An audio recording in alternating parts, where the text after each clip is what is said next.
शिव बाबा की जय। महाप्रभु श्री रामलाल जी महाराज की जय। आनंद कंद सदगुरुदेव स्वामी चंद्र मोहन जी महाराज की जय। श्री सिद्ध गुफा सवाई धाम की जय।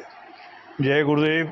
जय श्री प्रभु जी की। राधे राधे। जय श्री कृष्ण। जय श्री कृष्ण। माँ वैष्णो देवी द्वारा मोक्ष हेतु अपने मुख्य पुजारी को श्री सदगुरुदेव के चरणों में जाने का आदेश। माँ वैष्णो देवी द्वारा मोक्ष हेतु अपने मुख्य पुजारी को श्री सदगुरुदेव भगवान के चरणों में जाने का आदेश। आराध्य देव जी का यह कृपा प्रसंग संभवतः सन 1965-66 ईस्वी का है। उस समय श्री आराध्य देव जी गंगा दशहरा के पावन पर्व पर 10 दिनों तक श्री योग साधना ऋषिकेश में विराजमान रहते थे। उन दिनों माँ वैष्णो देवी मंदिर का मुख्य पुजारी एक पहाड़ी ब्राह्मण था, जो बड़ी ही स्वच्छता, पवित्रता एवं पूर्ण श्रद्धायोग भाव से माँ वैष्णो देवी की पूजा किया करता था एवं आरती करता था।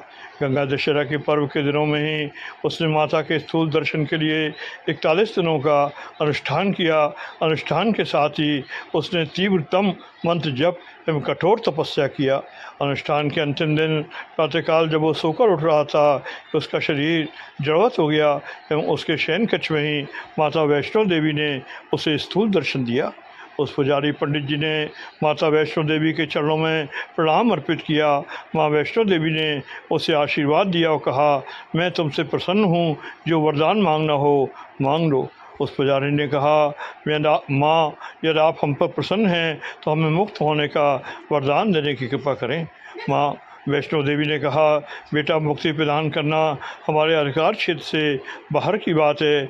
इसे छोड़कर तुम जो कुछ भी मांगो मैं अभी तुम्हें तत्काल दे दूँ। मुख्य पुजारी जी ने कहा, मैं बाकी चीज़ें मांगकर क्या करूँगा जो इस नश्वर शरीर के साथ ही समाप्त हो जाएंगी। मुझे तो आपसे बस मुक्ति की ही प्रार्थना है, ताकि आवागमन के चक्कर से मुझे छुटकारा मिल जाए। बल्कि इस लोक या परलोक की कोई वस्तु मुझे आपसे नहीं मांगनी है।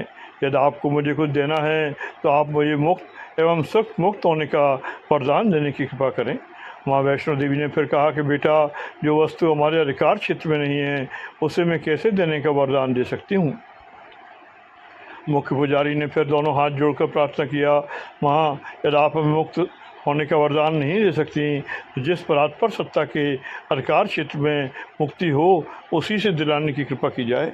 उसके पवित्र एवं विनीत भावों को सुनकर माता वैष्णो देवी ने अपने पुजारी बालक को मुक्ति दिलाने का भाव प्रबल हो गया। उन्होंने कहा, बेटा कल भोर में ही तुम आरती पूजा करके ऋषिकेश की यात्रा आरंभ कर देना एवं वहाँ पहुंचकर रेलवे स्टेशन रोड पर स्थित श्री योग साधना आश्रम ऋषिकेश में चौखट को प्रणाम कर उस आश्रम में प्रवेश कर जाना। वहाँ पूर्ण योग योगेश्वर अनाथ सिद्ध एवं अखिल ब्रह्मांड नायक महाप्रभु श्री रामलाल जी महाराज का आश्रम है तथा वहाँ उनके योग्यतम शिष्य एवं उनकी संपूर्ण आध्यात्मिक शक्तियों को अपने में सजोए हुए पूर्ण योगराज श्री स्वामी चंद्र मोहन जी महाराज विराजमान होंगे। वहाँ जाकर उनको साष्टांग प्रणाम करना एवं उनसे योग दीक्षा लेने की प्रार्थना करना।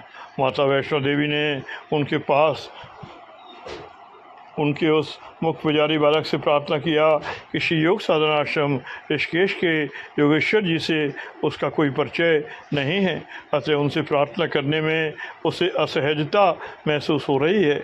माँ वैष्णो देवी ने कहा, तुम श्री योग साधना आश्रम ऋषिकेश के योगेश्वर जी के आश्रम में कल सायंकाल तक अवश्य पहुँच जाओ। मैं वहाँ पहुँचकर तुम्हारी सहायता करूँगी। इतना कहकर माँ वैष्णो देवी ने उस पुजारी बालक को आशीर्वाद दिया एवं अंतर्ध्यान हो गई। अगले दिन माता वैष्णो देवी के आदेशानुसार मुख्य पुजारी ने प्रातःकाल भोर में को विधि विधान पूर्वक माता जी की पूजा आरती की एवं उनका आशीर्वाद लेकर श्री योग साधना आश्रम ऋषिकेश के लिए यात्रा आरंभ की तथा सायंकाल 5 बजे के करीब श्री योग साधना आश्रम ऋषिकेश के मुख्य द्वार पर पहुँच गया।